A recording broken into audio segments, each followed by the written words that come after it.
এক নম্বর ব্যক্তি হলো ইমামুল আদিল, ন্যায়নিষ্ঠ ইনসাফগার ব্যক্তি। সে যেই দায়িত্বে থাক সে দায়িত্বটা ইনসাফের সাথে পালন করে।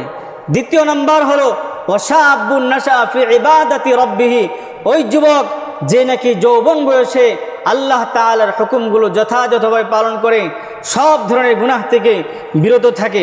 তৃতীয় নম্বর হলো ওয়ারাজুলুন কলবুহু মুআল্লাকুন ফিল মাসাজিদ, ওই ব্যক্তি যে নাকি তার দিলের মাঝে মসজিদের মহব্বত লাগায় রাখে।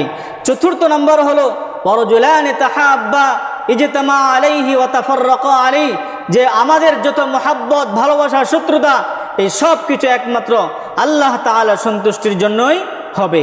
পঞ্চম নম্বর হলো ওয়ারাজুলুন যাকারাল্লাহ খালিয়ান ফাফাদাত আইনাহু, আল্লাহ তাআলার ভয়ে যে ব্যক্তি নাকি নীরবে নির্জনে অশ্রু ঝরায়।